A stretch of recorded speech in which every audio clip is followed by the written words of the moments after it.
August 17 விடுதலை சிறுத்தைகள் கட்சியின் சார்பில் தமிழ் தேசிய எழுச்சி மாநாடு நடைபெற உள்ளது. ஏற்கனவே மே 17ஆம் தேதி நடத்துவதாக அறிவிக்கப்பட்ட மாநாட்டை தள்ளி வைத்து இப்போது நடத்துகிறோம். உளுந்தூர்பேட்டை அருகே இந்த மாநாடு நடைபெற உள்ளது. தமிழ் தேசிய உணர்வாளர்கள் இந்த மாநாட்டில் பங்கேற்க வேண்டும் என்று அழைப்பு விடுக்கிறோம்.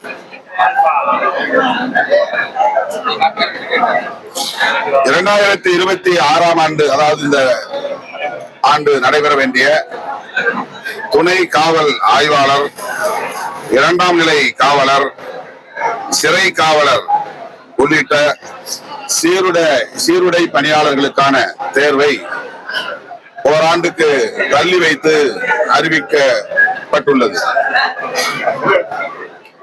இதனால் இந்த தேர்வுக்கு தயாரானவர்கள் மிகுந்த ஏமாற்றத்தை சந்திக்கும் நிலை ஏற்பட்டிருக்கிறது. இந்த ஜூலை 1 வயது தகுதி தேர்வு எழுதுவதற்கான வயது தகுதி பெற்றவர்கள் ஓராண்டு தள்ளி வைப்பதனால் அந்த தகுதியை அவர்கள் இழக்க நேர்கிறது. தேர்வு எழுத முடியாமல் போகிறது. ஆகவே அரசு இந்த தேர்வை தள்ளி வைப்பதனால் வயது தகுதிக்கு ஆட்படாத அல்லது பாதிக்கப்படுகிற அவர்கள் பயன்படக்கூடிய வகையில வயது தகுதிக்கான வரையறையை தளர்வு செய்ய வேண்டும் என்கிற வேண்டுகோளை தமிழ்நாடு அரசுக்கு விடுதலை சிறுத்தைகள் கட்சியின் சார்பில் முன்வைக்கிறோம்.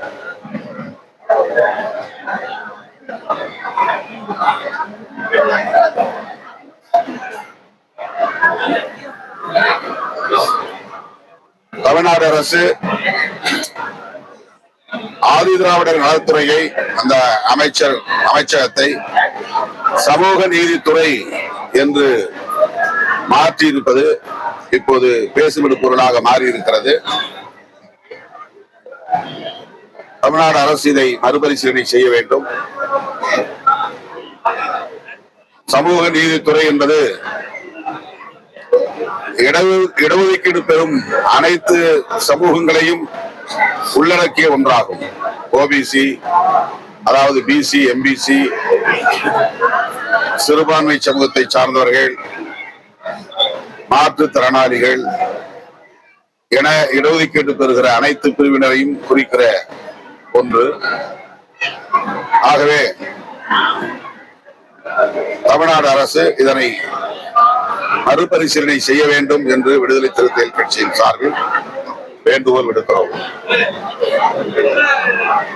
சேலம் மாவட்டம் ஒதியத்தூர் என்னும் கிராமத்தில் புரட்சியாளர் அம்பேத்கர் திருவுருவச் சிலை நிறுவப்பட்டிருக்கிறது. அது நீண்ட காலமாக திறக்கப்படாமல் உள்ளது. அதற்கு அந்த பகுதியிலே சொல்லப்படுகிற ஒரே காரணம், அம்பேத்கர் சிலை கால் மேல் கால் போட்டு அமர்ந்திருப்பதை போல் உள்ளது. இது பிரசாதி மக்களை அவமதிக்கிற செயல் என்று சொல்லப்படுகிறது. தலைநகர் டெல்லியில் பிரதமர் மோடி அவர்களே திறந்து வைத்திருக்கிற சிலை அம்பேத்கர் அவர்கள் கால் மேல் கால் போட்டு அமர்ந்திருக்கிற வடிவம்தான், தோற்றம்தான். வட இந்தியாவில் கால் மேல் கால் போட்டு அமர்வது என்பது அவமதிப்புக்குரிய ஒரு செயலாக யாரும் கருதுவதில்லை. முதியவர்கள் முன்னால் இளையவர்கள் கூட கால் மேல் கால் போட்டு அமர்ந்திருப்பது இன்றைக்கும் நடைமுறையில் இருக்கிற ஒன்றுதான். அதிகாரிகளுக்கு முன்னால் பணியாளர்கள் கூட தனிப்பட்ட சந்திப்பிலே கால் மேல் கால் போட்டு அமர்ந்து கொண்டு பேசுவது என்பது இயல்பான நடைமுறைதான். ஆனால் தமிழ்நாட்டில் இதை ஒரு பிரச்சனையாக்கி அவருடைய திருவுருவச் சிலையை திறக்க விடாமல் ஏறத்தாழ 7 ஆண்டுகளாக தடுத்து வருகிறார்கள். அதற்கு அதிகாரிகளும் உடந்தையாக இருக்கிறார்கள் என்பது அதிர்ச்சி அளிக்கிறது. அவருடைய சிலையை மூலகுரு என்கிற பெயரில் அருகே உள்ள காமராஜர் சிலை, ராஜீவ்காந்தி சிலையையும் கூட இப்போது மூடி வைத்திருப்பது அதிர்ச்சி அளிக்கிறது. எனவே இந்த பிரச்சனையில் நேரடியாக முதலமைச்சர் தலையிட வேண்டும், அதற்கு சுமூகமான ஒரு தீர்வை காண வேண்டும், தலைவர்களின் சிலைகளை திறந்து வைப்பதற்கு அனுமதிக்க வேண்டும் என்று விடுதலை சிறுத்தைகள் கட்சி வேண்டுகோள் விடுக்கிறது. ஜூலை 25ஆம் தேதி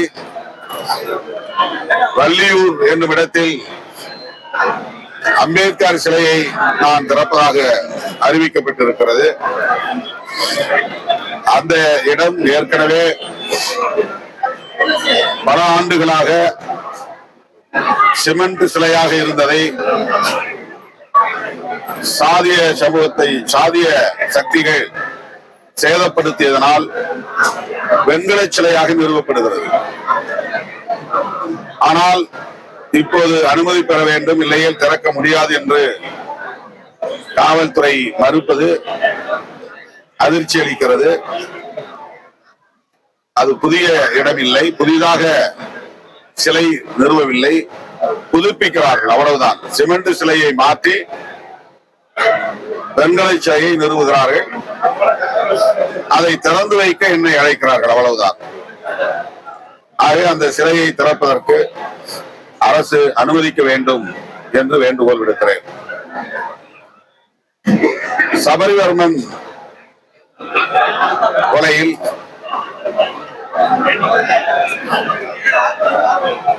தொடர்புடையவர்கள் கைது செய்யப்பட்டிருக்கிறார்கள் என்றாலும் கூட அதனை சிபிஐ விசாரணைக்கு உட்படுத்த வேண்டும் என்கிற கோரிக்கை வலுப்பெற்றிருக்கிறது. எனவே சிபிஐ விசாரணைக்கு அதனை ஒப்படைக்க வேண்டும் என்று பொதுமக்களின் கோரிக்கையை ஏற்க வேண்டும் என்று விடுதலை சிறுத்தைகள் கட்சியின் சார்பில் தமிழ்நாடு அரசுக்கு வேண்டுகோள் விடுக்கிறோம். தமிழகத்துல இன்னும் 6 மாதத்துல காலை காட்சி திமுக இரண்டாம் முதலமைச்சர்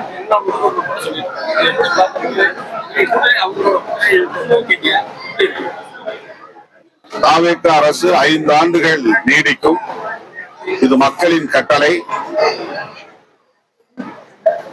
அந்த ஆட்சி கவிழ்வதற்கு எந்த முகாந்திரமும் இல்லை என்று நான் பெரிதும் நம்புகிறேன்.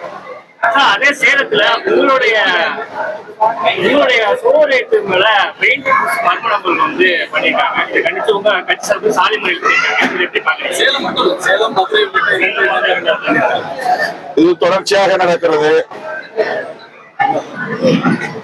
நாங்கள் யாருக்கும் எதிரானவர்கள் இல்லை. ஆனாலும் சமூக விரோத சக்திகள் சட்டம் ஒழுங்கை சீர்குலைக்கும் வகையில் செயல்படுவது கவலை அளிக்கிறது. குறிப்பாக இந்த ஆட்சிக்கு கெட்ட பெயரை உருவாக்க வேண்டும் என்று விரும்புகிற சில சாதியவாத கும்பல் அல்லது மதவாத கும்பல் திட்டமிட்டு இவ்வாறு செய்கிறார்களோ என்ற ஐயம் எழுகிறது. இதன் மூலம் சாதி அடிப்படையில் வன்முறைகள் வெடிக்க வேண்டும் என்று கூட அவர்கள் திட்டமிட்டிருக்கலாம். எனவே விடுதலை சிறுத்தைகள் நிதானமாக செயல்பட வேண்டும். சமூக விரோதிகளின் வன்முறைகளுக்கு இடம் தரக்கூடிய வகையில் நடந்து கொள்ளக்கூடாது. காவல்துறையினரிடம் புகார் அளித்து நடவடிக்கை எடுக்க வலியுறுத்த வேண்டும். வேறு எந்த வகையிலும் சமூக விரோதிகளுக்கு இடம் தரக்கூடிய நடவடிக்கைகளில் ஈடுபட வேண்டாம் என்று வேண்டுகோள் விடுக்கிறேன். ஜாதி ஒழிப்பு அதே மாதிரி இந்த வருஷம் அதான் இவ்வளவு நேரம் மேடையில தமிழ் தேசம் உங்களுக்கு பொறுப்பாரு. அதான் இவ்வளவு நேரம் மேடையில பேசினேன். நம்ம எல்லாரும் சேர்ந்தாதான் அதை சாதிக்க முடியும். இந்த ஜாதிவாரி கணக்கெடுப்பை ஏற்கனவே விடுதலை சிறுத்தைகள் வரவேற்று இருக்கிறோம். அதை செய்ய வேண்டும் என்று வலியுறுத்தி வருகிறோம். தமிழகத்துல நவோதயா பள்ளிகள் அமைக்கிறதுக்கு இன்னொரு 3 வாரத்துல முடிவு எடுக்கணும்னு சொன்னாங்க. 12 வாரம் நாயகன் தமிழகத்துக்கு 3 வாரத்தோட அமைக்கணும்னு உச்சநீதிமன்றம் நீங்க சொல்லியிருக்காங்க. அதை எப்படி உத்தரவு போட்டீங்க? அந்த பள்ளிகளை தொடங்குவதில்லை என்று தமிழகம் ஏற்கனவே முடிவெடுத்திருக்கிறது. அதே நிலைப்பாட்டில் இந்த புதிய அரசும் இருக்கும் என்று நான் நம்புகிறேன். நேரடியாக இந்தியை திணிக்கிற நடைமுறை நவோதயா பள்ளிகளில் உள்ளது என்பதனால்தான் அந்த பள்ளிகளை நாம் தொடங்கவில்லை, நடைமுறைக்கு கொண்டு வரவில்லை. ஆகவே இப்போது ஆட்சி பொறுப்பில் இருக்கிற தாவேக அரசும் அதே நிலைப்பாட்டில் உறுதியாக இருக்கும் என்று நான் நம்புகிறேன். வழங்கமேன் பகுதியில கட்சியுடைய முன்னாள் ஒன்றிய செயலாளர் மாற்று சமுதாய மக்கள் வசிக்கக்கூடிய பகுதியில முளைப்பாரி ஊர்வலத்தை எடுத்து போனதுக்காக கடுமையா தாக்கப்பட்டிருக்காங்க. காவல்துறை தரப்புல எஸ்டிசி வன்கொடுமை மட்டும் தான் பதிவு பண்ணிருக்காங்க. இன்ன வரைக்கும் குற்றவாளிகளை கைது பண்ணாம இருக்காங்க. எப்படி பாக்குறீங்க? உங்க கட்சியுடைய முன்னாள் ஒன்றிய செயலாளர் சந்தானம் அவர்கள் விடுதலை சிறுத்தைகள் கட்சியின் சார்பில் அந்த செயலை கண்டித்து ஆர்ப்பாட்டம் நடத்தப்பட்டிருக்கிறது. குற்றவாளிகளை கைது செய்ய வேண்டும் என்று வலியுறுத்தி வருகிறோம். உரிய நடவடிக்கை எடுப்பார்கள் காவல்துறையினர் என்று நம்புகிறோம். அதிகாரிகள் இந்த பிரச்சனையில் மெத்தனம் காட்டாமல் உரிய நடவடிக்கை எடுக்க வேண்டும் என்று வலியுறுத்துகிறேன். இப்போதைக்கு ஒன்றும் அந்த திட்டம் இல்லை. திமுகவுடன் தொடர்ந்து நாங்கள் நட்புடன் இருக்கிறோம் சொல்லி பல்வேறு கட்ட இடங்கள்ல பேசிட்டு வரீங்க. அதே நேரம் அது கூட்டணியில திமுக இருப்பீங்களா இல்ல கூட்டணி தாவேக்கோட இருப்பீங்களா? இது திரும்ப திரும்ப ஒரே கேள்வி கேட்கறீங்க. இதுக்கு நான் மறுபடியும் பதில் சொல்ல விரும்புகிறேன். நாங்க தாவேகா கூட்டணியில் அதாவது அமைச்சரவையில் இடம்பெற்றிருக்கிறோம். கூட்டணிக்கான பேச்சுவார்த்தையில் ஈடுபட்டிருக்கிறோம். விரைவில் தாவேகா தலைமையில் ஒரு கூட்டணி அமையும். அப்போது உங்களுக்கு தெரியும். காவிரி பிரச்சனை பத்தி என்ன பொதுவே ரொம்ப பாதிப்பா இருக்கு. டெல்டா மாவட்டத்துல தண்ணி வரணும், எலிக்கறி சாப்பிடுற நிலைமைக்கு வந்துருவாங்க விவசாயிகள். தமிழ்நாடு முதலமைச்சர் அவர்கள் காவிரி நீர் பிரச்சனை தொடர்பாக விரைவில் அனைத்து கட்சி கூட்டத்தை கூட்ட வேண்டும். டெல்டா விவசாயிகள் முன்வைக்கும் கோரிக்கைகளை விரிவாக அதிலே விவாதிக்க வேண்டும். அவர்களின் நலன்களை பாதுகாக்க உரிய நடவடிக்கை எடுக்க வேண்டும். மேகதாது அணை கட்டுவதற்கு கர்நாடக அரசு எடுக்கிற முயற்சியை முறியடிக்க வேண்டும். எனவே அனைத்து கட்சி கூட்டம் கூட்ட வேண்டிய தேவை இப்போது உள்ளது என்று சுட்டிக்காட்ட விரும்புகிறேன். காவிரி ஒழுங்காற்று ஆணைய கூட்டத்துல கர்நாடகா தமிழ்நாட்டுக்கு தண்ணி தர முடியாதுன்னு சொல்லியிருக்காங்க. அதை எப்படி பாக்குறீங்க? ஒன்றிய அரசு உடனடியாக தலையிட வேண்டும். ஏற்கனவே என்ன நடைமுறையோ அந்த நடைமுறையை பின்பற்றும்படி கர்நாடக அரசுக்கு வழிகாட்ட வேண்டும், வலியுறுத்த வேண்டும். புதியதா ஒரு ஆணையம் காவிரி ஏற்கனவே இருக்கிற ஆணையம் போதும். அது செல்லாதீங்கன்னு சொல்றாங்க கர்நாடக சொல்றாரு.